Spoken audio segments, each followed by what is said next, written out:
Assalamualaikum, selamat siang Sobat Sehat RSCM, semua apa kabar?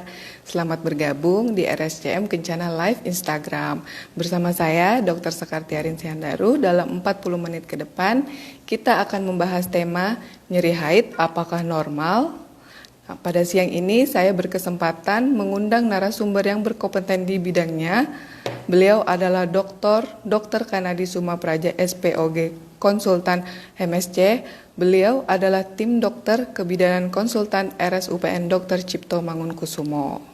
Kami mengingatkan kembali kepada sobat sehat yang ingin bertemu dokter kesayangan Anda bahwa RSCM Kencana termasuk zona hijau. Jadi tidak usah khawatir untuk bertemu dengan dokter kesayangan Anda. Kami tetap memperlakukan protokol kesehatan, physical distancing, cuci tangan, dan memakai masker. Bagi sobat sehat yang belum bisa datang ke RSCM langsung, kami juga bisa melakukan konsultasi online melalui WA Center.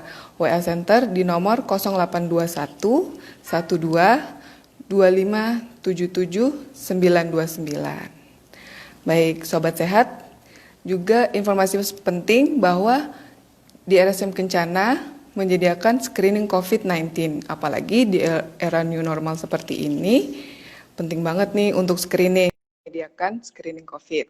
Untuk informasi lebih lanjut, bisa menghubungi WA Center tersebut. Nanti akan ada nomor teleponnya. Baik, kita sudah terhubung dengan Dr. Kanadi. Selamat pagi dokter, apa kabar? Sehat selalu dokter? Senang Selamat sekali pagi, dokter. terima kasih. Senang sekali Dokter Kanadi bisa bergabung bersama kami di RSCM Kencana Instagram Live siang ini. Dok, kita sapa dulu sobat sehat kita yang baru bergabung di acara Instagram Live kita. Nah dok, untuk topik yang hari ini yang akan kita bahas adalah nyeri haid apakah normal. Nah, topik ini pasti sering banget ditanyakan oleh pasien-pasien dokter ya dok di praktek. Nah, kadang ada yang nyeri haidnya ringan, ada nyeri haidnya sedang, dan ada nyeri haidnya yang sampai mengganggu aktivitas. Nah, itu penyebabnya karena apa ya dok? Bisa di-sharing untuk sobat sehat kita. Baik, terima kasih Dokter Sekar. Selamat pagi Sobat Sehat. Terima kasih sudah bergabung dengan acara IG Live kita hari ini. Saya sekali lagi sangat senang karena pada topik pagi hari ini kita berdiskusi tentang nyeri menstruasi atau nyeri haid. Kenapa saya sangat senang? Karena saya ingin sekali berbagi dengan para sobat sehat sekalian terkait dengan nyeri haid ini, karena terus terang nyeri haid ini adalah sebuah gejala yang kadangkala dicuekin, diacuhkan oleh banyak perempuan tanpa mereka sadari bahwa ternyata nyeri haid ini apabila dibiarkan berlama-lama, apabila ini ternyata berhubungan dengan sebuah kondisi yang spesifik, nanti kita akan bahas lebih lanjut, ini ternyata dapat merugikan para sobat sehat sekalian, ya. Nah, hanya untuk kejelasan dari nyeri haid itu, kalau kita definisikan nyeri haid ini, mungkin sobat sehat apabila mengalami menstruasi atau haid, terutama di hari-hari pertama, sering merasakan adanya sebuah rasa seperti perutnya agak sedikit mulas, ya, dan Iya, diikuti betul dok. dengan keluarnya darah Betul. menstruasi. Nah, sebenarnya kalau kita melihat kondisi seperti itu adalah sebuah hal yang normal. Kenapa? Kita ketahui apabila darah menstruasi itu keluar, maka pada saat darah menstruasi keluar juga disertai dengan mekanisme yang harus terjadi agar darah menstruasi itu juga kemudian akan berhenti. Jadi artinya ada mekanisme yang bertanggung jawab untuk berhentinya darah menstruasi. Nah, salah satu mekanisme yang bertanggung jawab untuk menghentikan darah menstruasi adalah dilepaskannya sebuah zat yang namanya prostaglandin pada saat darah menstruasi itu keluar. Nah, jadi banyaknya prostaglandin ini sangat bergantung pada banyaknya darah menstruasi. Nah, kalau prostaglandin ini keluar, maka dia salah satu mekanisme yang terjadi adalah memicu terjadinya kontraksi. dari otot-otot rahim. Nah, inilah yang sobat sehat sering rasakan sebagai adanya rasa cramping atau rasa seperti mules saat darah menstruasi itu keluar. Sebenarnya ini suatu hal yang wajar, ya, karena tanpa adanya timbul rasa mules itu, maka darah menstruasi itu tentu tidak akan lancar, dan kemudian dengan adanya mules, maka dia akan menjepit pembuluh-pembuluh darah yang nantinya ditujukan untuk menghentikan darah menstruasi. Nah, tapi apabila rasa nyeri ini menyebabkan sobat sehat mengalami kesulitan dalam melakukan aktivitas sehari-hari, ya, yang menyebabkan, katakanlah, sobat sehat terpaksa harus absen, ataupun kalau datang di tempat bertugas terpaksa memodifikasi tugas yang seharusnya dilakukan, jadi mungkin sobat sehat harus melakukan ini tapi terpaksa mengurangi aktivitasnya, atau mungkin sobat sehat terpaksa mengkonsumsi obat-obat pereda nyeri untuk bisa beraktivitas. Nah, artinya itu sudah melewati batas. Artinya itulah yang kita kenal sebagai nyeri menstruasi atau nyeri haid. Nah, itu kira-kira batasannya, Dokter Sekar. Baik, Dok. Nah, Dok, terkait dengan nyeri haid tersebut, apakah itu bisa dikarenakan ada penyakit tersebut, ataukah karena normal karena ingin mengeluarkan haid tersebut, Dok? Ya, jadi begini, Dokter Sekar dan sobat sehat sekalian. Jadi itulah pentingnya kita memberikan pemahaman, terutama terus terang pada anak-anak remaja putri yang baru saja mengalami menstruasi. Nah, ini mudah-mudahan sobat sehat yang punya anak perempuan yang baru saja menstruasi, mohon diteruskan informasi ini. Jadi nyeri haid ini kita kenal sebagai ada yang disebut nyeri haid primer atau nyeri haid sekunder. Apa sih bedanya nyeri haid primer dan sekunder? Nyeri haid itu kalau bahasa kedokterannya namanya dysmenorrhea. Dysmenorrhea. Jadi dysmenorrhea primer dan dysmenorrhea sekunder. Nah, kalau kita sebut primer, artinya nyeri haid yang timbul dalam kurun waktu 6 bulan sampai 1 tahun sejak timbulnya menstruasi. Jadi kan kita ketahui perempuan itu umumnya akan mengalami menstruasi pertama kali di usia rata-rata sekitar 12 tahun, meskipun di kota-kota besar kelihatannya umurnya makin maju, ya. Nah, coba perhatikan, kalau anak-anak sobat sehat atau mungkin sobat sehat sendiri pada saat dalam 1 tahun pertama sejak mengalami menstruasi timbul nyeri yang luar biasa yang mengganggu aktivitas, ini kita sebut dysmenorrhea primer. Akan tetapi kalau nyeri haidnya timbul di usia-usia yang lebih lanjut, katakanlah baru di usia belas-belasan atau di 20 tahun, di usia 20-an atau 30-an baru timbul. Nah, ini yang kita sebut sebagai nyeri haid yang sifatnya sekunder. Apa sih bedanya sampai kita harus beda-bedain yang primer sama sekunder? Nah, bedanya adalah kalau yang primer, kita biasanya kalau periksa rahimnya, itu umumnya tidak ada kelainan yang tampak. Nggak ada sama sekali, ya. Tapi kalau yang sekunder, umumnya biasanya ada kelainan. Nah, teorinya katanya, orang yang nyeri haid primer atau dysmenorrhea primer ini disebabkan entah kenapa tubuhnya mengeluarkan zat prostaglandin itu lebih banyak daripada orang yang normal. Jadi seringkali mereka merasa tersiksa juga. Padahal nggak ada apa-apa, nggak ada benjolan, nggak ada kelainan. Tapi kalau menstruasi, ya Allah, nyerinya setengah mati, ya. Artinya nggak ada kelainan apa-apa.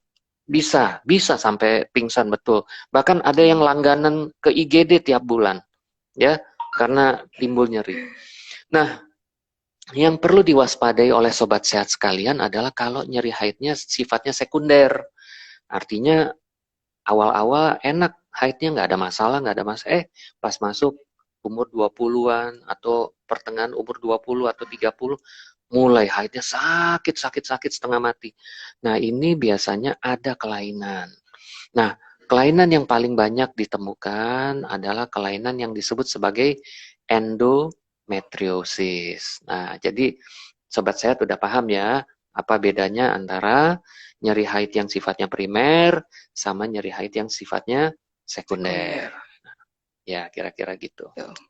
Nah, sobat sehat, jadi menurut Dokter Kanadi ada dua ya dysmenorrhea itu nyeri haid, ada yang primer dan ada yang sekunder. Nah, yang primer itu adalah dia pada saat kita usia muda dan 6 sampai 12 bulan ya dokter ya.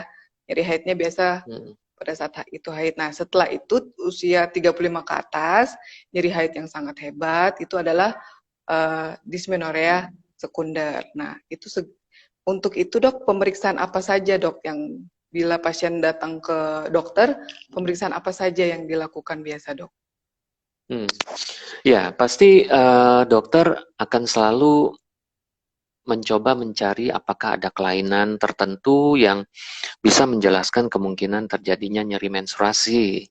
Seperti saya katakan tadi, kalau dia nyeri haidnya primer, memang umumnya kita tidak temukan. Biasanya yang kita coba cari adalah kelainan pada rahimnya. Kelainan pada rahimnya.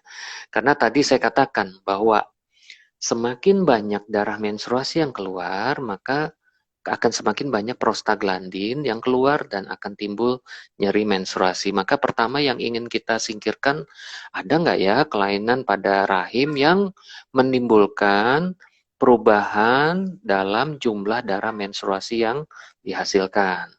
Jadi bisa saja terjadi ada kelainan-kelainan rahim yang menyebabkan darah menstruasinya jadi lebih banyak, dan ini tentu saja jadi bikin menstruasinya makin sakit. Nah, biasanya misalnya disebabkan karena tumor-tumor atau benjolan-benjolan tertentu yang menyebabkan darah menstruasinya menjadi lebih banyak. Nah, ini wajar, ya.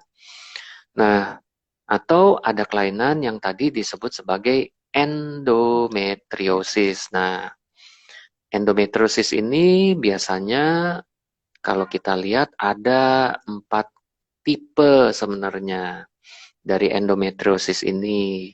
Nah, biasanya hanya 2 tipe yang bisa kita identifikasi menggunakan pemeriksaan. Biasanya pemeriksaan yang kita lakukan sih pemeriksaan pencitraan atau imaging. Yang paling banyak dilakukan oleh dokter spesialis obgyn, biasanya mereka menggunakan pemeriksaan ultrasonografi atau dikenal sebagai pemeriksaan USG, ya. Nah, biasanya kalau penyakit endometriosis, bentuk yang bisa dikenali dengan pemeriksaan USG adalah dalam bentuk kista. Jadi kalau sudah ada tumor berisikan cairan yang kental berwarna coklat, itu biasanya bisa dikenali melalui pemeriksaan ultrasonografi, ya. Jadi biasanya kita kenali sebagai adanya kista endometriosis. Nah, bentuk endometriosis lain yang juga bisa dikenali dengan pemeriksaan ultrasonografi adalah dalam bentuk adanya benjolan di dalam dinding rahim yang disebut sebagai adenomiosis. Nah, adenomiosis ini agak sedikit beda dengan tumor yang populer dikenal sebagai mioma uteri. Nah, mioma uteri ini biasanya adalah tumor jinak yang umumnya tidak menimbulkan nyeri menstruasi. Ya.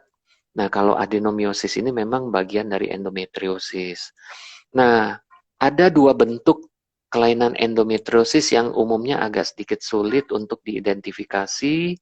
Pertama adalah yang kalau endometriosisnya berbentuk superficial artinya permukaan, artinya endometriosis itu kan teorinya begini. Dia katanya berasal dari darah menstruasi yang tumpah ke dalam rongga perut seorang perempuan.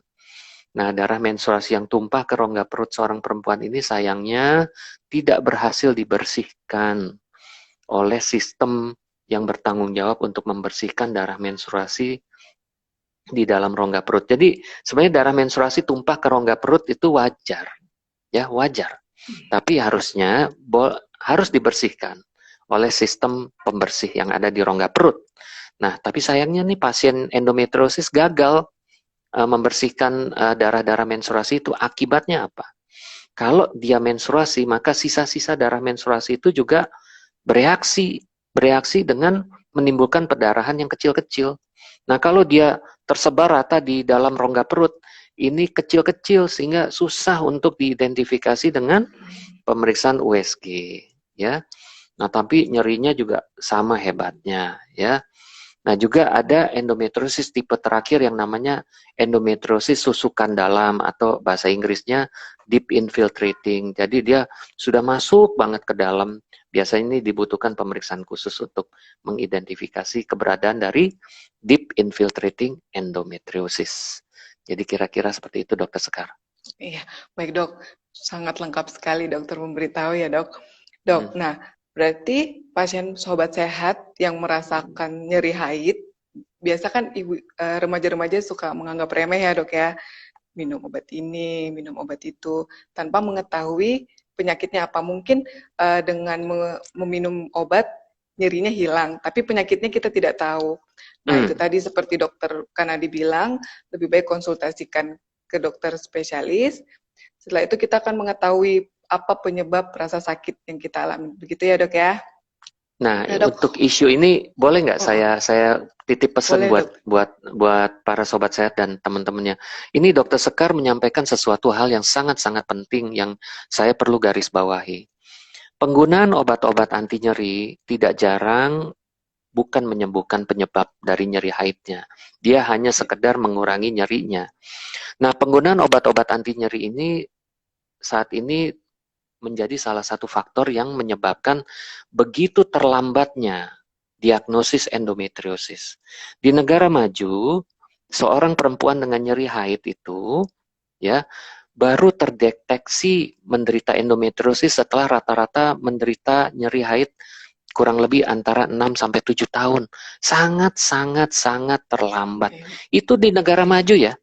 Apalagi di negara kita ya. Jadi artinya di negara yang sangat maju aja telat. Kenapa dia telat? Karena rata-rata suka melakukan pengobatan mandiri. Nah, minum-minum obat anti nyeri, ya apalagi jamu dan seterusnya. Akibatnya terkesan nyerinya teratasi, tapi penyakitnya sendiri tidak tersentuh. Nah, ini yang mungkin makanya saya ingin sekali lagi mengingatkan pada sobat-sobat sehat dan juga ibu-ibu sekalian, tolong sekiranya apabila ada anak-anak putrinya yang dengan keluhan seperti itu, tolong segera dibawa ke dokter ya untuk dicari kemungkinan ada kelainan nggak. Kira-kira gitu dokter. Segera mohon maaf tadi dipotong. Tidak apa-apa dok, terima kasih banyak ilmunya dok. Dok, oh ya, kalau untuk mengatasi nyeri haid itu bagaimana dok?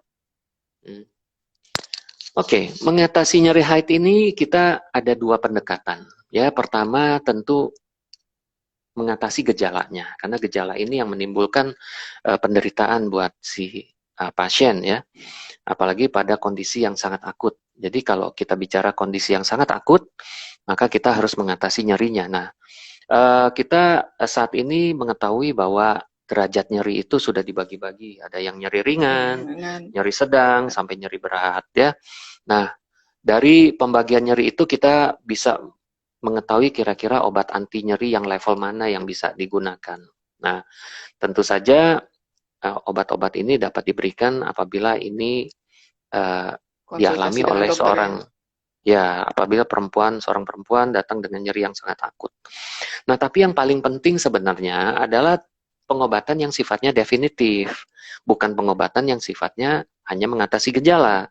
Karena yang paling penting adalah kalau misalnya penyebabnya ini diketahui sehingga kita melakukan pendekatan terapi yang lebih spesifik. Misalnya, kalau misalnya sobat sehat atau mungkin anak-anaknya ternyata terdeteksi ada memiliki endometriosis misalnya. Nah, tentu dokter akan bisa lebih melakukan terapi yang lebih spesifik dibandingkan hanya sekedar memberikan obat anti nyeri lagi, obat anti nyeri lagi, obat anti nyeri lagi yang tiap bulan kayaknya nggak habis-habis. Ya, karena penyebab utamanya sama sekali tidak disentuh. Nah, ini yang mungkin perlu dipahami oleh sobat sehat sekalian. Baik dokter. Nah itu tadi dokter Kanadi sudah menjelaskan sobat sehat bahwa pentingnya berkonsultasi. Obat itu hanya sebagai penghilang rasa nyeri tapi tidak menyembuhkan penyakit tersebut. Baik dok.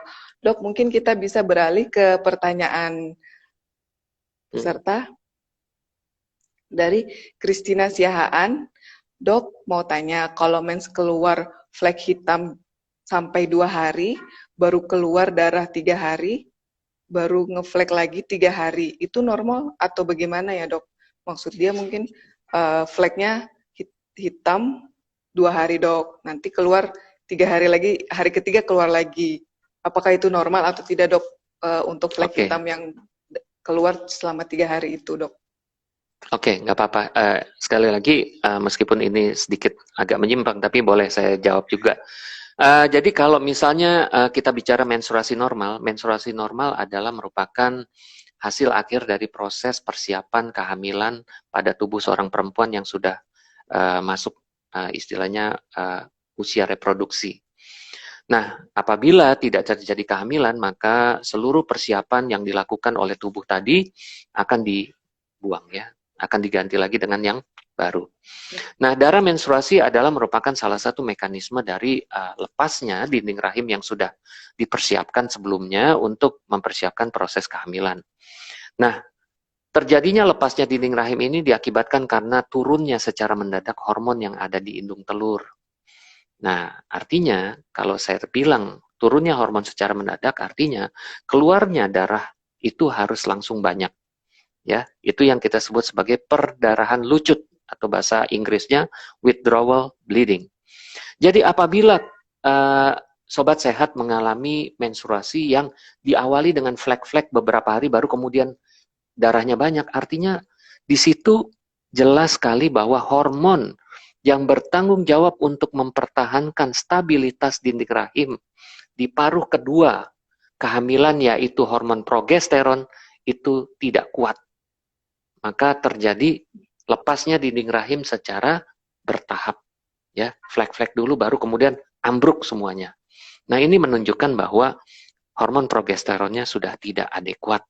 Ini biasanya kita temukan pada wanita-wanita yang atau sobat-sobat sehat yang mungkin usianya sudah menjelang menopause, di mana sering terjadi kualitas sel telurnya sudah mulai menurun, sehingga menyebabkan terjadinya sebuah kondisi di mana disebut sebagai defek fase luteal. Nah, tapi kalau terjadi pada usia reproduksi, tidak jarang ini merupakan petanda salah satu yang menjadi penyulit dari fungsi kesuburan. Ya, ini mungkin sedikit Baik dokter. menyimpang. Ya, baik dokter. Pertanyaan yang kedua,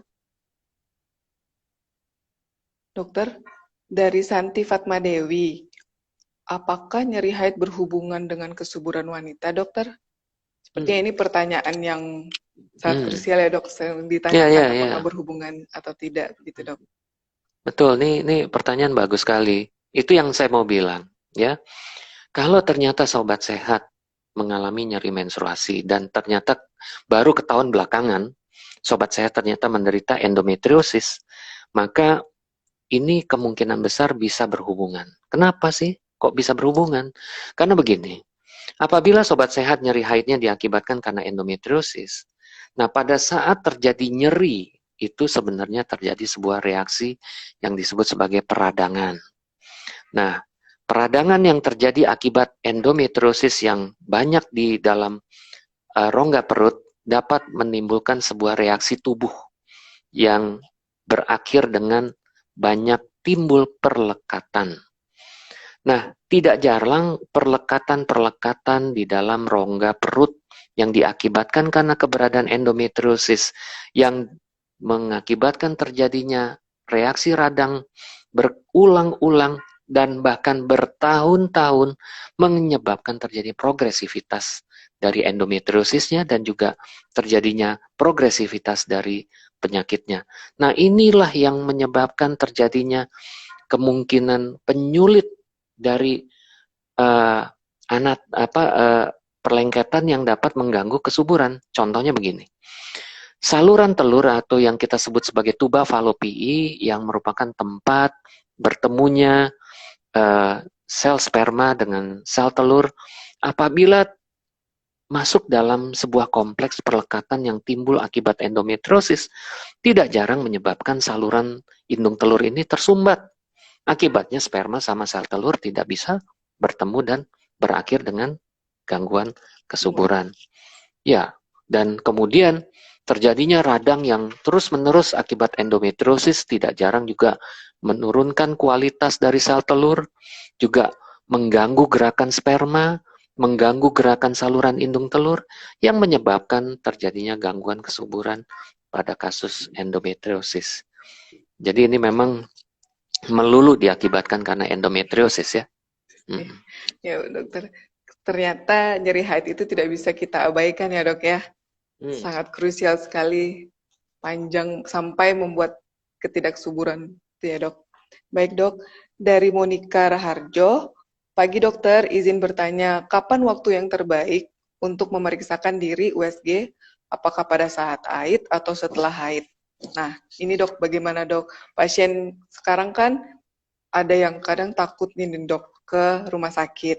Apakah bisa melalui online juga dok? Apakah memang harus datang bertemu dengan dokter spesialisnya?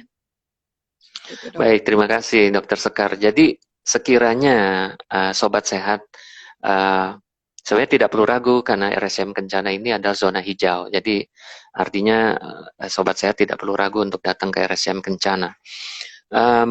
Tapi sekiranya sobat sehat ingin berkonsultasi dulu, mungkin nanti bisa menghubungi kita di Klinik Yasmin melalui melalui telekonsultasi. Misalnya sekiranya ingin bertanya-tanya dulu. Akan tetapi kalau ingin melakukan pemeriksaan ultrasonografi misalnya, sebenarnya sobat sehat tidak perlu khawatir.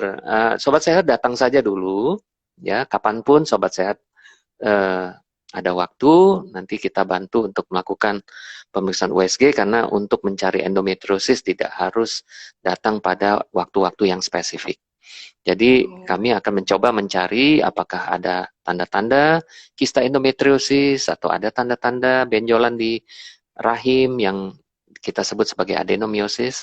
Jadi silakan kapanpun sobat sehat bisa berkunjung ke Klinik Yasmin di RSCM Kencana. Berarti bisa kapan aja ya dok, tidak usah menunggu dia haid atau setelah haid, kapan saja dia bisa. Semoga Ibu Monica puas dan paham dengan penjelasan dokter Kanadi. Baik dok, dengan Tami, dok saya pasien darah kental. Selama minum Ascardia Mens, saya aman dan on time. Tapi setelah obat di stop, saya mulai nyeri haid dan mens warnanya gelap. Apakah berhubungan ya dok? Mohon informasinya dokter, terima kasih. Iya, terima kasih. Jadi sekali lagi, ini memang secara tidak langsung karena biasanya mungkin obat yang digunakan ini merupakan asam salisilat ya. Nah, asam salisilat ini juga dapat berperan dalam menekan prostaglandin. Nah, jadi memang tanpa disadari penggunaan obat yang tadi dikatakan pengencer itu ternyata juga berdampak dapat menekan produksi prostaglandin pada saat menstruasi. Nah, pada saat obatnya dihentikan malah sakit, ya. Yeah. Nah, jadi problemnya adalah kita harus mencari penyebab utamanya. Karena penggunaan obat-obatan tadi sebenarnya dikategorikan juga sebagai obat anti radang atau obat anti inflamasi. Nah, tentu ini dapat menutupi atau mengcover dari penyebab utamanya. Jadi saya anjurkan ibu atau sobat sehat untuk berkonsultasi lebih lanjut untuk mencari penyebab utama dari nyeri menstruasinya. Oke, baik. Intinya berkonsultasi ya dok ya, datang ke praktek dok. Iya. Baik dok, ini dari Ronaldo. Siang dokter Kanadi izin bertanya, pada pasien dengan endometriosis dan adenomiosis yang sudah pernah dilaparoskopi, adakah saran yang dapat kita berikan untuk mencegah progresivitas endometriosis atau adenomiosis? Wah, pertanyaan yang luar biasa nih kelihatannya. Iya, dok. Pasiennya semua ya, dok. udah advance ini pertanyaannya ini udah kayak pertanyaannya spesialis ini. Baik, sobat sehat, terima kasih untuk bertanya ini karena sekali lagi ini yang saat ini kami sedang perjuangkan dalam arti kita mencoba mengubah paradigma dari pemahaman masyarakat tentang penyakit endometriosis. Jadi penyakit endometriosis itu sampai saat ini masih dianggap seperti penyakit yang sifatnya akut ya. terjadi sekali, lalu kemudian diharapkan dengan pengobatan sekali langsung sembuh. Nah, sayangnya para sobat sehat sekalian, mungkin suatu saat mungkin kita harus ngobrol-ngobrol tentang endometriosis ini supaya lebih jelas ya. Mungkin dalam waktu yang agak singkat saya hanya ingin menyampaikan bahwa penyakit endometriosis ada penyakit yang kronik dan progresif. Artinya penyakit ini akan sobat sehat eh, harus bergaul dengan dia apabila sobat sehat memang dinyatakan mengidap penyakit ini, ya. Nah, kenapa kok saya harus bergaul dengan penyakit ini cukup lama? Karena begini sobat sehat, endometriosis ini adalah penyakit yang sangat bergantung pada hormon estrogen. Hormon estrogen itu hormonnya perempuan. Selama tubuh sobat sehat masih menghasilkan hormon estrogen, maka sangat mungkin endometriosis itu masih tetap berada di sana, ya. Sehingga makanya tidak jarang ada penderita endometriosis yang sudah dioperasi, sudah dikasih terapi hormon 3 bulan, terapi hormon 6 bulan. Dalam kurun waktu 1 tahun balik lagi, baik balik lagi karena nyerinya, atau balik lagi karena kistanya timbul lagi, atau benjolannya timbul lagi. Nah, ini menunjukkan bahwa selama hormon estrogennya tidak diatasi, ya penyakit itu sangat mungkin akan kambuh kembali. Nah, jadi strategi untuk mengatasi endometriosis adalah saat ini paradigma yang baru adalah melakukan terapi hormon jangka panjang.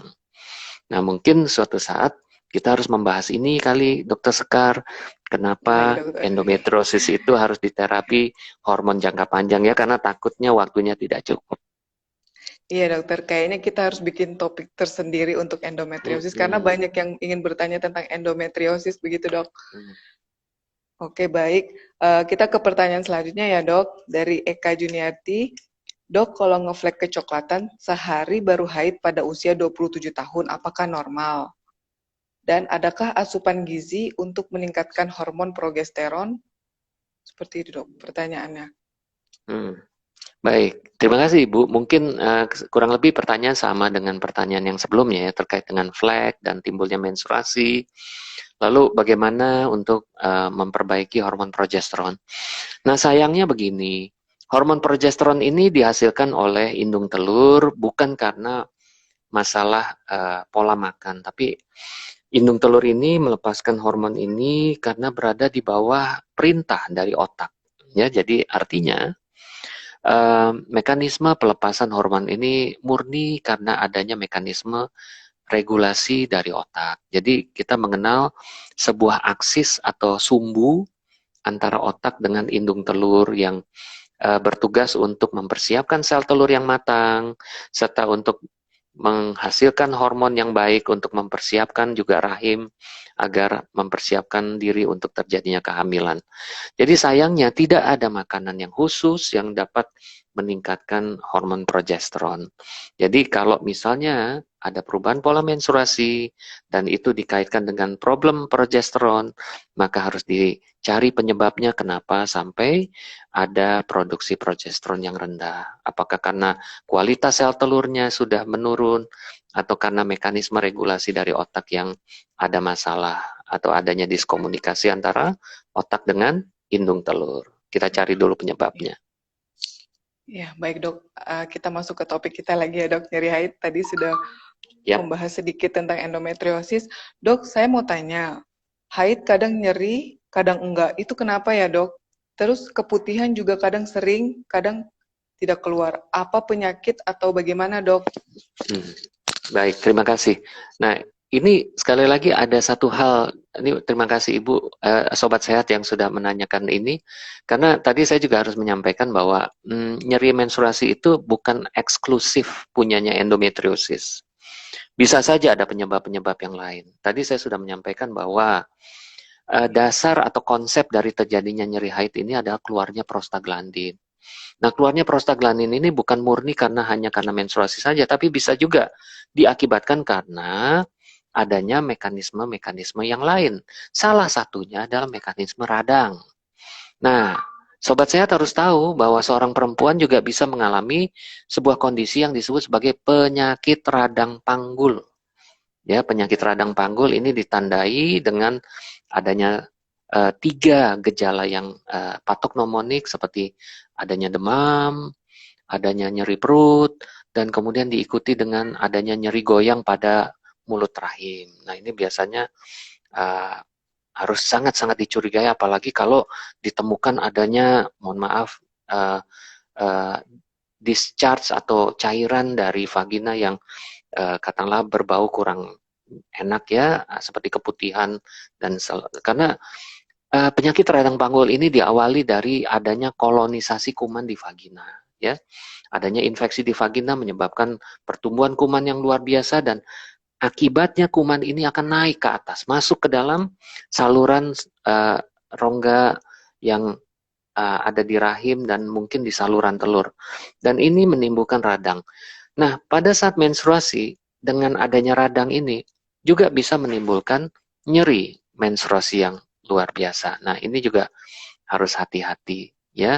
Dan satu juga saya harus menyampaikan pada para pengguna alat kontrasepsi dalam rahim. Pada pengguna alat kontrasepsi dalam rahim, kita ketahui alat AKDR itu memiliki bagian yang disebut sebagai tembaga. Mungkin para sobat sehat melihat ada daerah yang kuning di alat kontrasepsi dalam rahim ini.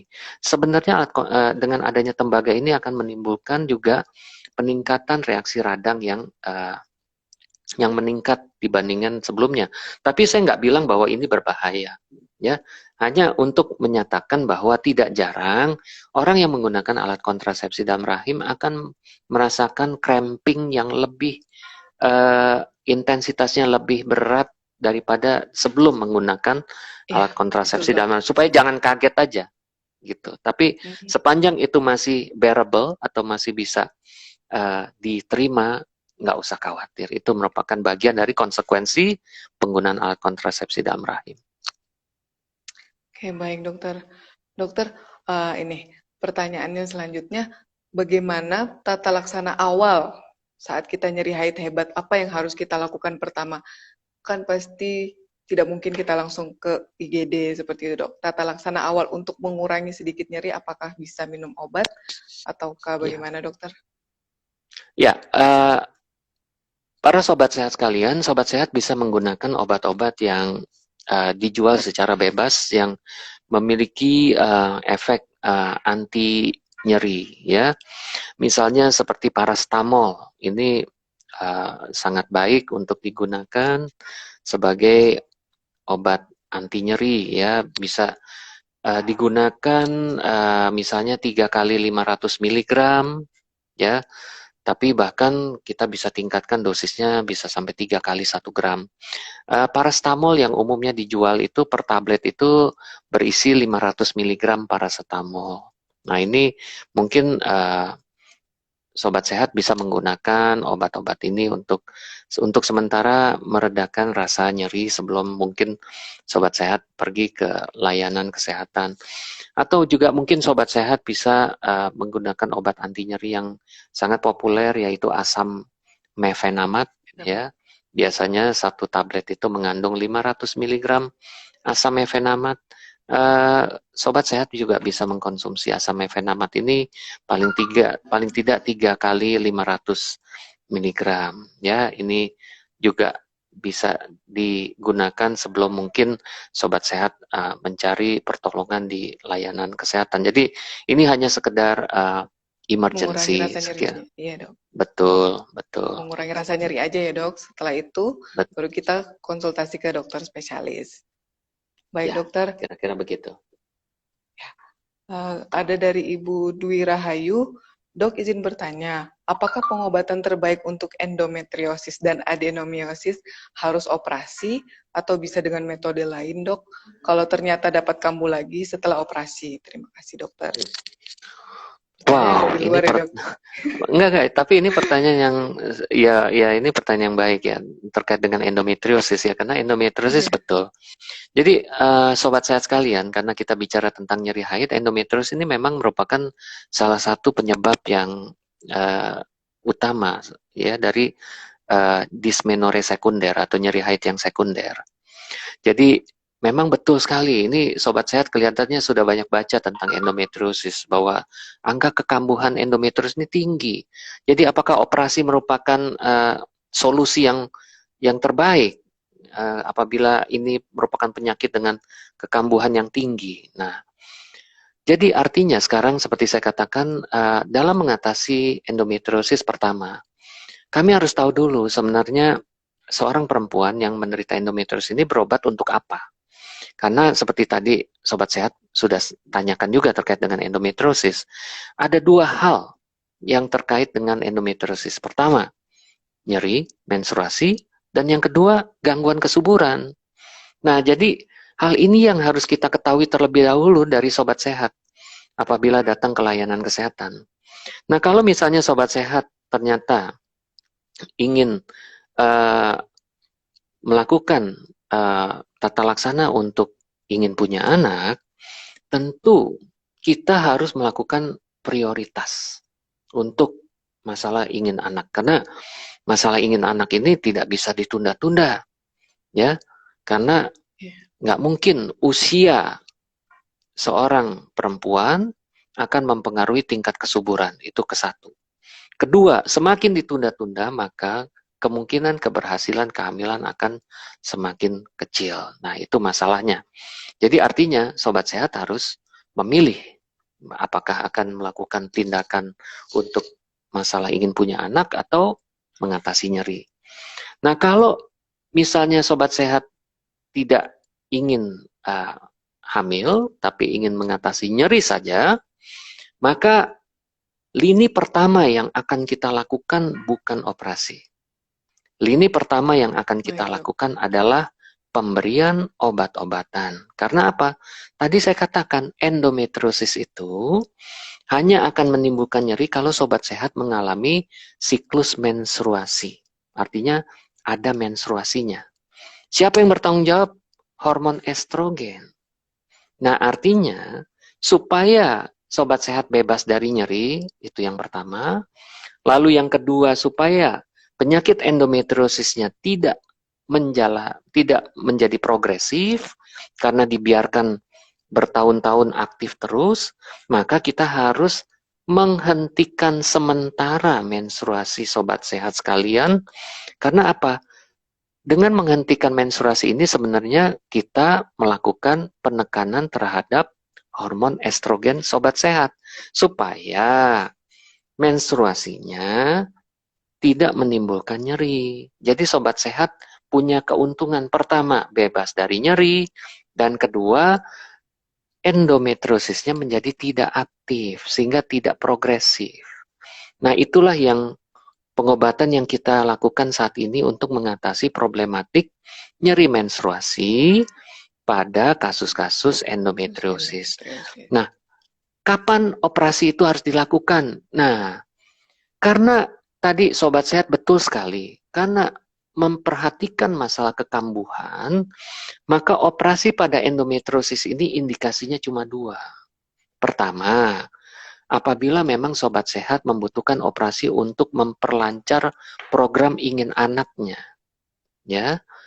Lalu yang kedua adalah operasi yang ditujukan untuk mengatasi nyeri, tapi hanya dilakukan apabila jika Sobat Sehat sudah secara optimal diberikan terapi obat-obatan untuk mengatasi endometriosis, namun endometriosisnya tidak respon dan terus terjadi nyeri, maka salah satu opsi yang memang akan dipertimbangkan adalah terapi operasi yang sifatnya definitif, yaitu dengan mengangkat semua rahim dan kedua indung telurnya. Dengan mengangkat semuanya, maka resiko untuk terjadinya kekambuhan akan dapat secara bermakna diturunkan. Nah, jadi ini yang perlu dipahami oleh Sobat Sehat sekalian. Oh, baik dokter. Berarti, dok, banyak yang tanya juga nih dok. Kebetulan dokter prakteknya di mana dan jam berapa dok? Siapa tahu ingin berkonsultasi langsung dengan dokter. Ya, kalau saya berpraktek di dua tempat. Pertama di RSCM tentunya.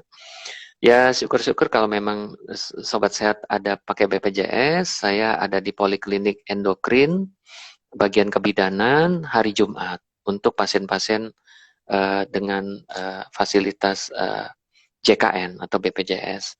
Lalu untuk Senin, Selasa, Rabu, Kamis, Sabtu saya ada di Klinik Yasmin di RSCM Kencana pada hari jam kerja, ya.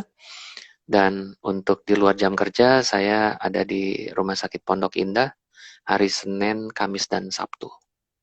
Nah, itu Sobat Mungkin Sehat, itu. Dokter Kanadi sudah memberitahukan jadwal praktek dokter. Jangan sampai kelewatan. Baik dok, pertanyaan selanjutnya dari Anita Handayani. Dokter Kanadi, anak saya usia 19 tahun. Kadang haid anak saya tepat waktu, kadang telat. Apakah perlu dok cek ke objin? Belum Ya, menikah. oke. Maksudnya ini haidnya tepat waktu, tidak ada masalah. Iya, kadang telat. Oh, kadang Apakah terlambat. kadang terlambat itu apakah harus cek ke dokter objin Hmm, dok? oke.